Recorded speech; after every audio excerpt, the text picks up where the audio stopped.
Alors ça, ce sont deux flippers mécaniques des années 70, donc tout à fait de la même génération. Il y a un Bally et un Williams. Je suis électronicien depuis longtemps. C'est ma belle-sœur qui m'a dit « Tiens, les flippers seraient marrants ». Et puis je me suis dit « Bah oui, pourquoi pas ». J'ai un peu regardé la documentation, puis sur eBay, j'en ai acheté un que j'ai refait. Et puis bon, j'ai rencontré quelqu'un qui a vu qu'il y avait un marché et qui pour en vendre. Et donc lui les achète en vrac. Et moi, je les retape et on les revend. Donc voilà une autre machine du même acabit, vous voyez, c'est la même technologie. Il faut quand même se rendre compte qu'on est dans les années 1970, donc c'est tout basé sur des CAM, donc des transformateurs fusibles, des relais avec des centaines de contacts, toute une série de bobines, d'ampoules partout, des carillons, voilà, pour faire les quelques notes de musique. Alors, ce qui est intéressant, c'est de savoir aussi que la machine se protège elle-même contre toute agression. Et donc ici, on voit les mécanismes. Donc le fameux tilt, donc c'est une poire métallique réglable, donc on peut la monter, la descendre, et elle est dans un anneau. Et regardez, quand on bouge, tac, et voilà, il s'est mis en tilt. Alors cette bille-ci, c'est pour éviter qu'on ne soulève la machine. Parce que comme la bille peut descendre vers les flippers, il vous suffit de soulever la machine pour continuer à jouer finalement. Et or, qu'est-ce qui va se passer? C'est que cette bille, quand vous allez la soulever, je ne vais pas le faire parce que c'est lourd, elle va arriver là-bas au bout et tac, elle va arrêter le fonctionnement de la machine. Elle va faire un contact. Et il y a encore un autre contact ici, avec une petite masselotte. Parce que parfois, en tapant très fort ici, vous pouvez faire comme si une pièce tombait dans le monnayeur. Mais à ce moment-là, si vous tapez très fort, tac, et cette masse va bouger et clac, il va s'éteindre. Voilà, alors je peux vous la mettre en route. Attendez. Donc ce genre de machine, on appuie sur le côté et l'éclairage se met en route. On entend déjà des relais qui claquent. Là, on entend bien le carillon.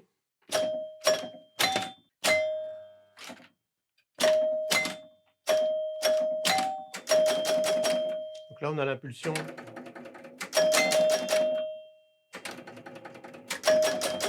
Chaque fois 5 fois.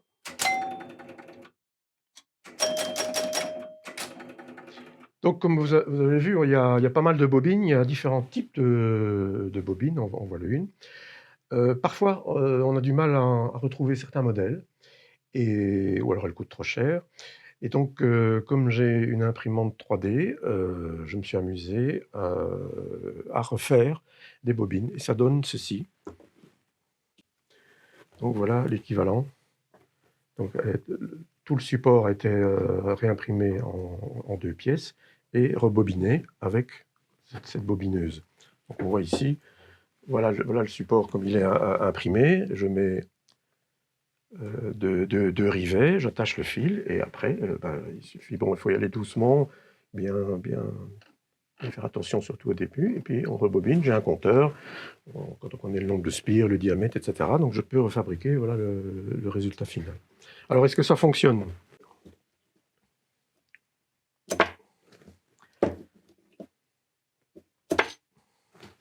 Donc ça, pas un coup de fusil, mais c'est exactement comme ça que ça doit. Et on sent la force. Voilà. Donc ici, on voit une bobine qui a cramé. Le plastique a même fondu à l'intérieur. Elle est complètement brûlée. Et donc, l'intérêt d'avoir des technologies d'impression 3D, c'est de pouvoir refaire le corps en plastique de cette bobine. Et donc, voilà ce que ça donne. Donc, comment est-ce qu'on fait ça? Finalement, on prend un pied à coulisse et on mesure donc les différentes dimensions de la bobine, etc. Et on dessine le plan. Donc, on voit. Et après, on peut l'envoyer à l'imprimante et ça donne ça. J'ai eu un jukebox Wurlitzer, donc qui fonctionne avec une pince qui vient chercher un disque dans un carrousel. Et donc, il y a une pièce ici qu'on voit. C'est cette pièce-là qui vient. Donc, il y a un levier qui vient faire pression ici. et qui vient donc tenir le disque le temps du transfert vers la platine. Le jukebox que j'ai eu, cette pièce manquait. Donc ceci vient d'une autre machine. Elle manquait parce qu'elle a été cassée, quelqu'un l'a démontée pour réutiliser dans un autre jukebox.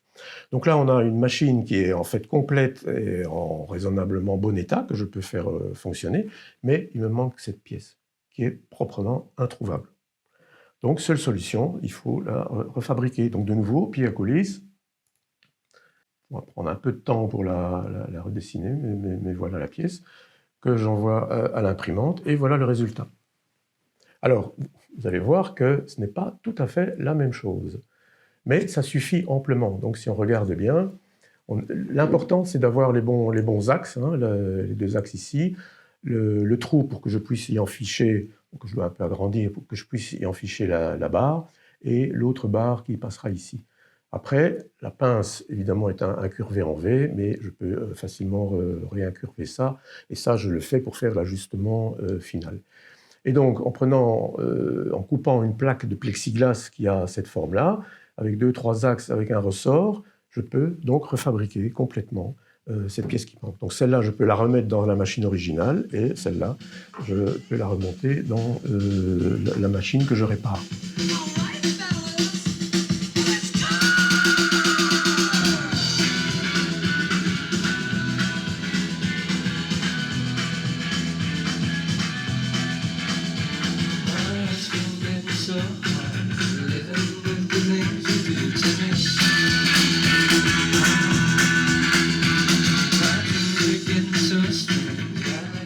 Ça, c'est une merveille de technique. On voit ici qu'il y a un seul moteur, 115 volts, avec toute une série d'engrenages et d'embrayages. Il y a un arbre à cames qui permet de faire 7 mouvements. Donc, aller chercher le disque, balayer à gauche, à droite, aller chercher le disque, plaquer le disque contre, amener le bras, changer de face, hein, parce qu'il y a les faces A, B. Il y a même une brosse qui va enlever la poussière sur l'aiguille. Donc je vais faire l'éjecte, on voit l'aiguille ici, on voit le bras. Et on voit les 2 aiguilles en jaune là. Et la brosse se trouve en dessous. Je vais éjecter, attention. Hop. Et voilà, la brosse vient de passer devant, et voilà, c'est terminé.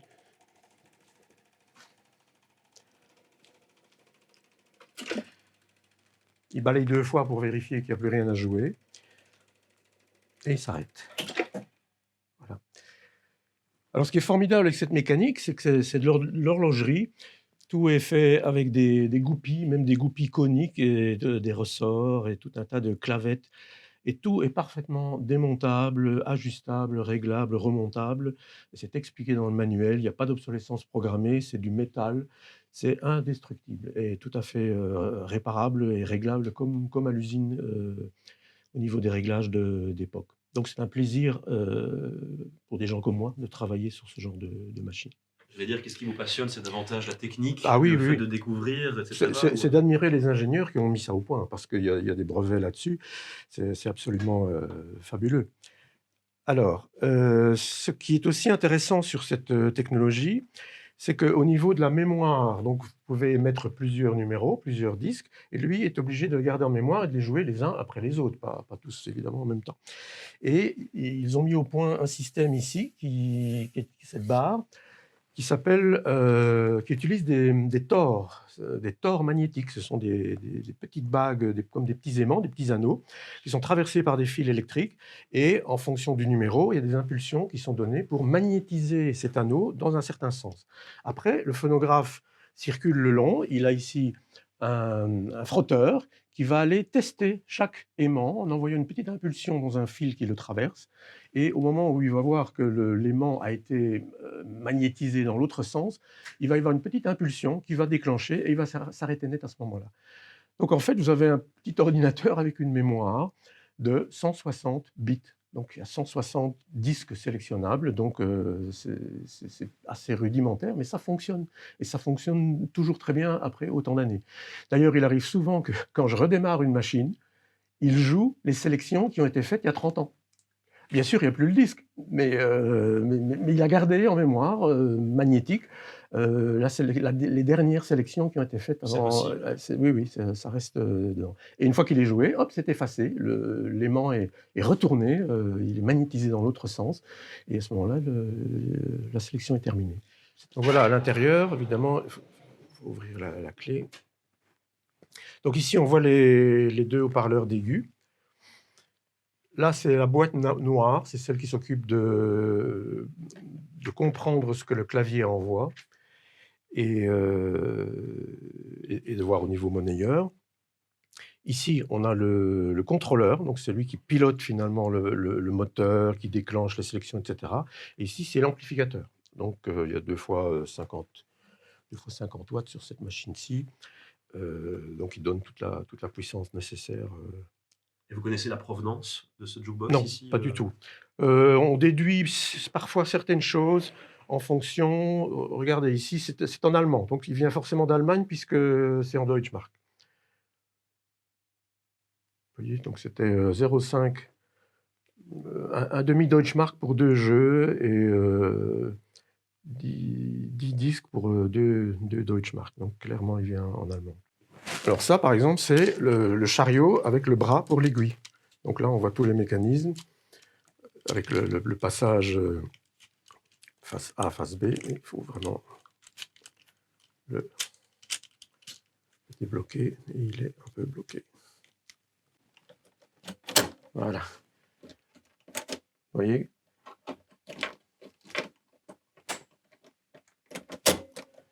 Donc pour passer face A, face B. Donc rien que ça, c'est une mécanique assez sophistiquée et qui n'est pas simple à retirer de l'appareil non plus. Hein. Il y a quand même pas mal de petites vis, il y a toute une procédure pour l'amener. Donc démonter ça, le nettoyer, le vérifier, remplacer les ressorts et tout, c'est une demi-journée de travail. Hein. Eh oui.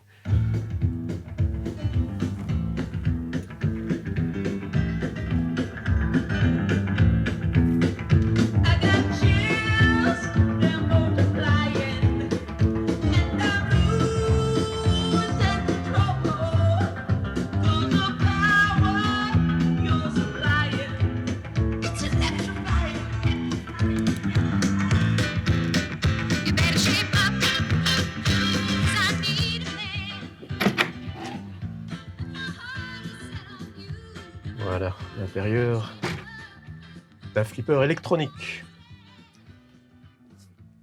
Donc ici, on a le même plateau que sur les machines mécaniques. Ici, on a le transfo, la plaquette d'alimentation, régulateur, les transistors de commande pour les bobines et la carte mère.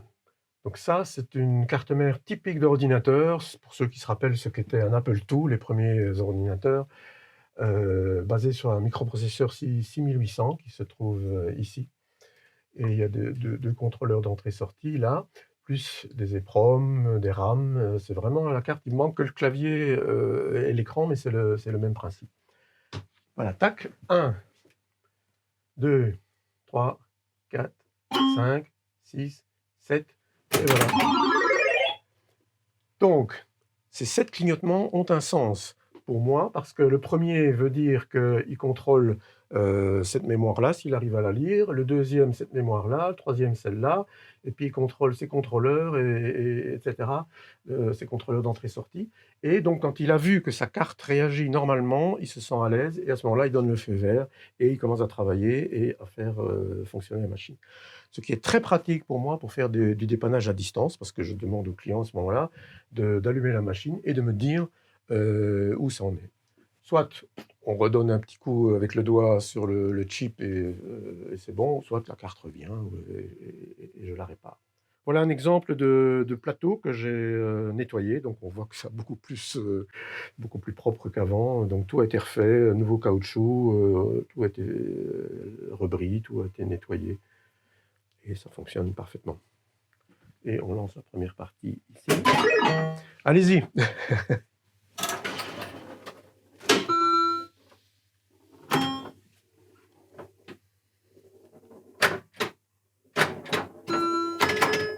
Un des soucis qu'on a régulièrement, c'est qu'on n'a plus les clés.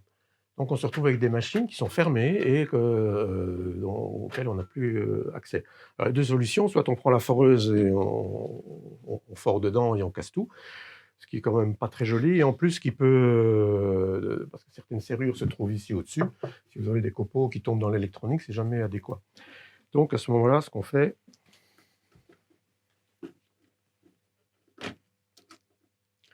on crochette.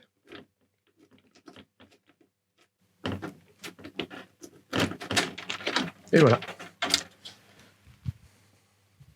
Juste pour dire que je peux acheter des kits de cambrioleurs à 5 dollars en Chine, hein, et ça marche. Je suis bénévole au Repair Café d'Arlon depuis le début. Donc c'est une fois par mois le dimanche matin, et avec mes collègues, on est à quelques-uns. On s'amuse donc à réparer toutes les machines que les gens nous amènent. Alors ce qui est intéressant, c'est que la statistique est la même dans tous les Repair Cafés.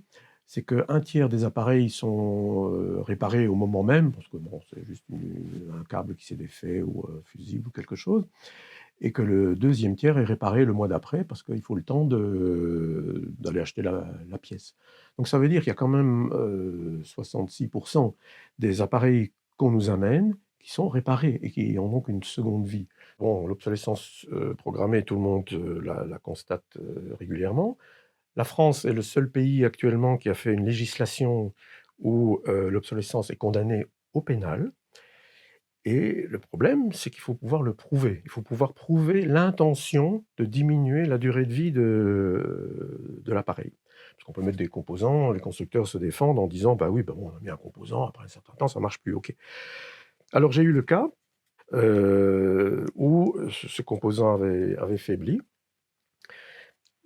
Il est passé de 330 nanofarads à 200 ED, et je l'ai remplacé, la machine remarche. Mais je me suis rendu compte que sur les forums, le constructeur mettait des valeurs plus grandes dans le temps. Donc auparavant, il y avait une valeur plus élevée, de 470. Donc pour aller de 470 à 220 quand la machine s'arrête, il fallait 4-5 ans pour que cette pièce faiblisse, si on peut dire. Or, le constructeur, à partir d'un certain moment, n'a plus mis des composants de 470, mais de 330. Donc, ce qui fait qu'il n'y a plus que 2 ans, 2 ans et demi avant qu'on atteigne la limite. Donc là, il y a clairement l'intention de limiter la durée de vie de l'appareil, et donc c'est condamnable. Alors,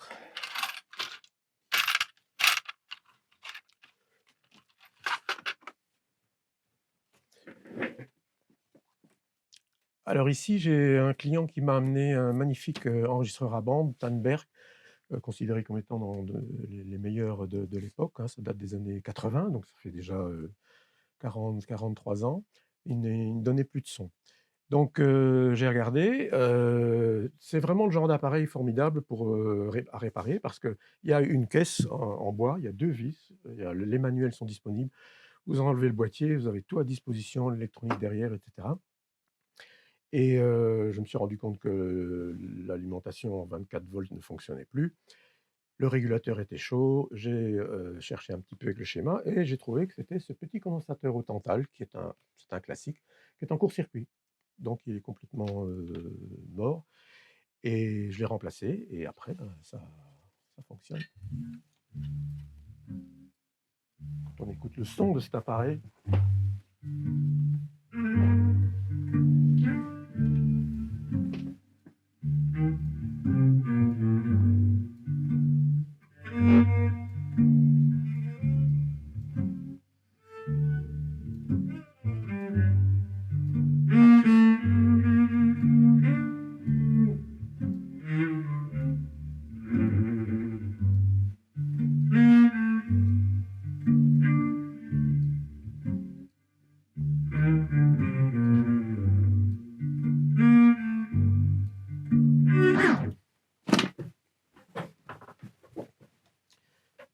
Alors,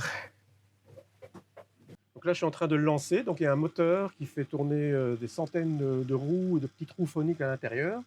Une fois que la vitesse est atteinte, j'allume ici le préampli, et qui va envoyer le son dans un cabinet Leslie, qui a un ampli à tube, vous voyez, avec les anciens tubes de l'époque.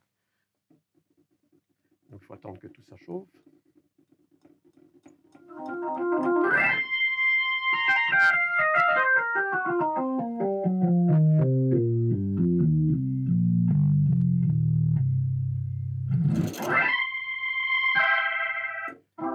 Et donc vous voyez, il y a 2 vitesses. Donc le tweeter pour les aigus, et ça donne l'effet du fameux son Hammond.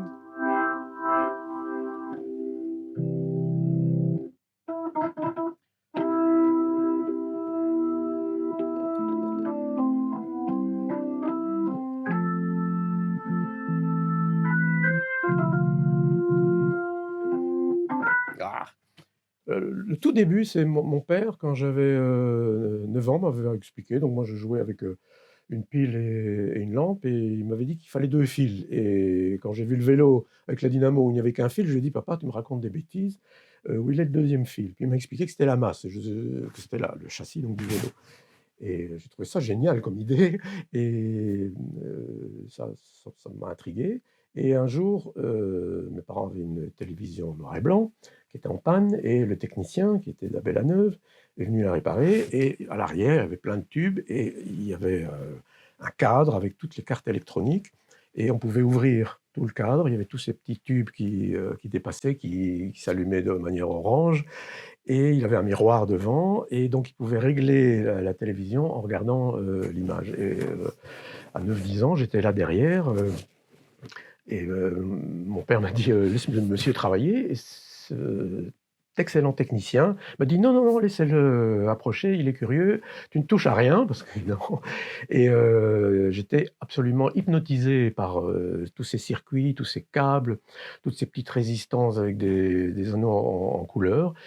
Et à ce moment-là, je me suis dit: «Je veux comprendre comment ça fonctionne», et voilà, je m'y suis intéressé. Et en plus, c'était l'époque où les Américains ont été sur la Lune, et quand j'ai vu que toute cette électronique servait à faire des projets pareils, c'était absolument fascinant. Donc voilà, voilà à quoi tient, une vocation. Et puis voilà, j'ai 62 ans et je suis toujours en route, et je suis encore toujours étonné de tout ce que de pouvoir à chaque fois réparer tous ces appareils.